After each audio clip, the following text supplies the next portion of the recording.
आज से ठीक 3 साल पहले मेरे पास खाने एंड रेंट के भी पैसे नहीं थे, लेकिन आज मेरे पास खुद की कार है, खुद का फ्लैट है, खुद की कंपनी है, खुद की इन्वेस्टमेंट पोर्टफोलियो है एंड काफी सारे एसेट्स हैं and I am still 22 right now. ये सब कुछ इतनी जल्दी इसलिए हो पाया क्योंकि मुझे मनी से रिलेटेड वो 7 प्रिंसिपल्स पता थे जो कि मेरे एज ग्रुप के 99% लोगों को नहीं पता होते हैं। एंड आज की वीडियो में मैं आप लोगों के साथ वही 7 प्रिंसिपल्स शेयर करने वाला हूँ।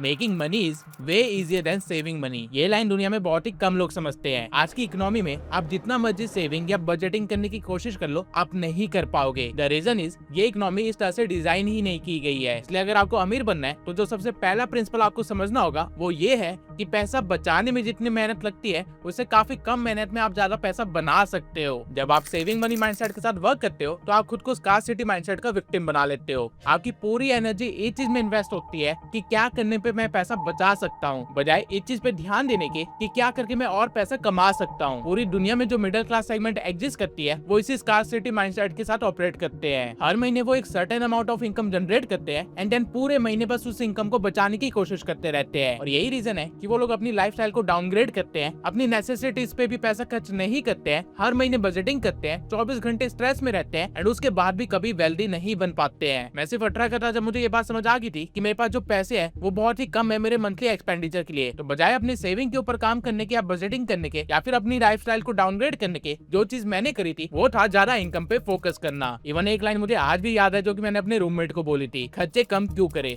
और कमाएंगे। यही वो माइंडसेट एंड प्रिंसिपल था जिसने मुझे मेरी लाइफ के वर्स्ट फेज से बाहर निकाला एंड जिसकी वजह से मैं इस लेवल तक पहुंच पाया हूँ और आज भी मैं इसी माइंडसेट के साथ वर्क करता हूँ।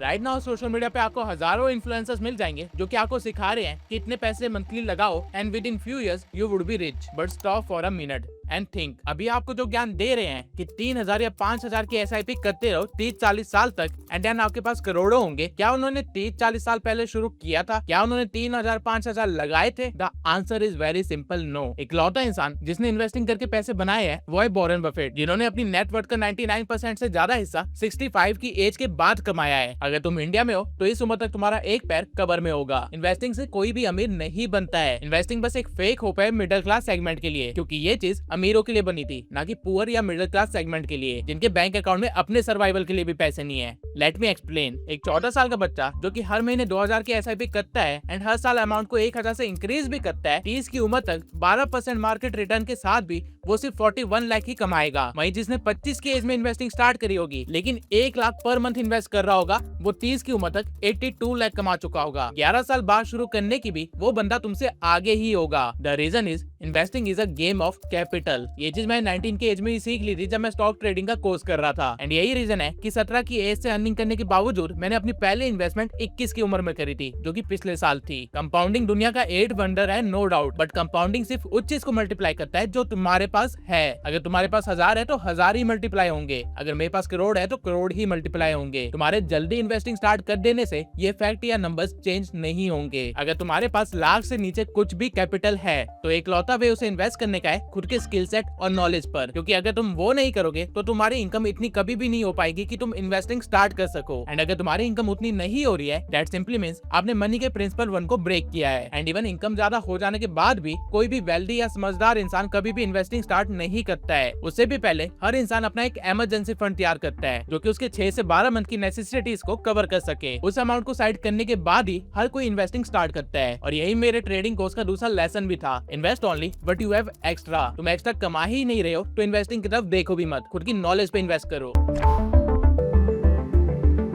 सेबी के ऑफिशियल रिपोर्ट के अकॉर्डिंग इंडिया के 40% रिटेल ट्रेडर्स 30 की एज से भी कम के हैं और पिछले 3 साल में रिटेल ट्रेडर्स ने 1.8 लाख करोड़ का लॉस किया है। And out of 100 retail traders सिर्फ 7 ही पैसा कमा पा रहे हैं एंड बाकी सब लॉस कर रहे हैं। Now the question is why? क्या उन्हें नहीं पता है कि कौन सा स्टॉक प्रॉफिट दे रहा है, या उन्होंने सही इन्फ्लुएंसर को नहीं देखा जो कि पैसा बनाना सिखा रहा है? आंसर बहुत ही सिंपल है, वो मनी के थर्ड प्रिंसिपल को फॉलो नहीं कर रहे हैं, which is invest in only things you fully understand. ये वॉरेन बफेट का एक फेमस कोट कोट है, बट इस पॉइंट को समझाने के लिए मैं आपको उनका एग्जांपल नहीं दूंगा, बल्कि अपने लाइफ के एक स्पेशल पर्सन का एग्जांपल दूंगा। उन्होंने रैग टू रिचेस की एक असली कहानी जी है, लेकिन ना उनको स्टॉक मार्केट का पता है, ना ही इन्वेस्टिंग जैसे किसी और चीज का पता है। उसके बावजूद वो एक अच्छी फाइनेंशियल स्टेट पे है। द रीजन इज उन्होंने सिर्फ उस चीज में इन्वेस्ट किया जो उन्हें समझ आता था, which is real estate and his own business, and that special person is my father. उन्होंने फाइनेंस की कोई डिग्री नहीं की है, ना ही मेरी तरह कोई बुक्स या ऑटोबायोग्राफीज पढ़ी है, लेकिन उन्होंने फाइनेंस की दुनिया का एक सिंपल सा रूल फॉलो किया है, क्लैरिटी फर्स्ट, प्रॉफिट सेकंड। अगर आप एक 10 साल के बच्चे को नहीं समझा सकते हो कि आपका इन्वेस्टमेंट आपको कैसे रिटर्न ला के देगा, that simply means you don't know आपने कहाँ पे इन्वेस्ट किया है। डजंट मैटर वो इन्वेस्टमेंट किसी भी चीज के अंदर हो। एंड एक अननोन इन्वेस्टमेंट हमेशा जुआ होता है, जो कि मे बी एक दो बार तो आपको प्रॉफिट दे देगा, लेकिन लॉन्ग टर्म में आपको हमेशा डुबाएगा ही डुबाएगा। पीटर लिंच ने भी सेम बात बोली थी, नो व्हाट यू ओन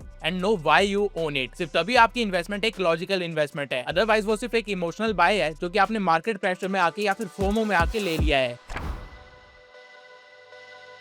अगर आप सोशल मीडिया पे एक्टिव हो तो आपको हर दूसरा बंदा एक नई चीज से पैसा कमाता हुआ दिख जाएगा, इवन फ्लेक्स करता हुआ भी दिख जाएगा। एंड वो सब देख के आई एम श्योर आपने भी कुछ ना कुछ ट्राई किया होगा और उसमें अच्छे खासे पैसे डुबाए भी होंगे। ये इसलिए हुआ क्योंकि आप मनी के फोर्थ प्रिंसिपल को नहीं जानते। पैसा हर जगह है, कूड़ा बेचने से लेके छोटी सी सुई बेचने तक हर चीज में पैसा है और बहुत ज्यादा है, लेकिन दुनिया का सारा पैसा आपके लिए नहीं बना है। अगर आपको शाइनी चीजों को ना बोलना नहीं आता है तो आप कभी भी अमीर नहीं बन सकते हो, क्योंकि आप एक डिस्ट्रैक्टेड इंसान हो और पैसा सिर्फ फोकस्ड इंसान के हाथ में रहता है, ना कि डिस्ट्रैक्टेड के। The big money is not in buying and selling but in waiting. बजाय हर नई चीज या शाइनी चीज पे शिफ्ट करने के, असली वेल्थ कुछ गिनी चुनी अच्छी अपॉर्चुनिटीज के साथ लॉन्ग टर्म बने रहने पे मिलता है। बट आप सभी इसका टोटली अपोजिट करते हो। अगर आपको कोई कंटेंट क्रिएशन से पैसा बनाता दिखता है तो आप उस पर शिफ्ट हो जाते हो, कोई ट्रेडिंग करता हुआ दिखता है तो आप उस पर शिफ्ट हो जाते हो, कोई ओनली फैंस से कमा रहा है तो आप वहाँ पे भी पहुंच जाते हो। जबकि वेल्दी इंसान इसके टोटली अपोजिट करते हैं। वेल्दी इंसानों के पास पैसा होने के बाद भी वो लगभग हर चीज को मना करते हैं, क्योंकि उनको पता है कि दुनिया में हर चीज कंपाउंड होती है। अगर आप फोकस्ड हो तो आपका फोकस कंपाउंड होगा, अगर आप डिस्ट्रैक्टेड हो तो आपका डिस्ट्रैक्शन भी कंपाउंड ही होगा। And this is the sole reason हजारों अर्निंग के बेस पता होने के बाद भी एंड सारी कैपिटल एंड नेटवर्क होने के बाद भी आप मुझे कुछ और करते हुए नहीं देखोगे, because I am focused on content right now.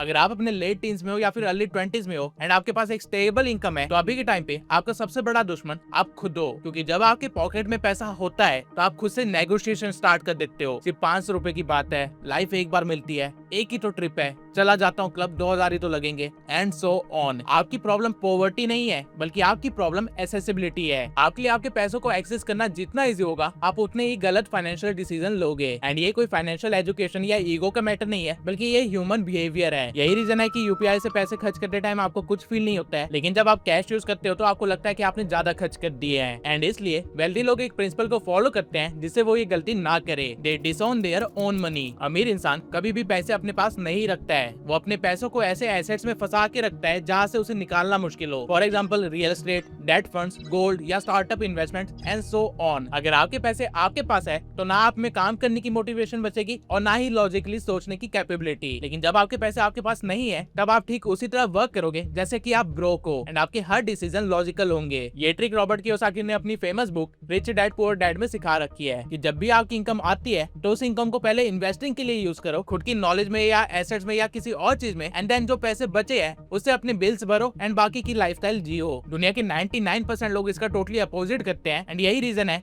कि वो ग्रो होना बंद कर देते हैं या फिर बहुत ही जल्दी ब्रोक भी हो जाते हैं। ओवरऑल आपके पैसे आपके पास नहीं होने चाहिए। इवन मेरी खुद की इनकम मेरे भाई के अकाउंट में होती है, जिससे मुझे हमेशा बात करनी पड़ती है कोई भी एक्सपेंडिचर करने से पहले। ऐसे एक अकाउंटेबिलिटी बनी रहती है जो कि मेरे गलत डिसीजन पे मुझे रोक देती है। मैं आपसे एक क्वेश्चन पूछता हूँ, What is money? I am sure आप में से मैक्सिमम लोग कहेंगे a medium of exchange या purchasing power, या फिर कुछ लोग इसे fiat भी बोल देंगे। But wait a minute and think, क्या अमीर लोग भी पैसों को इसी वे में सोचते हैं?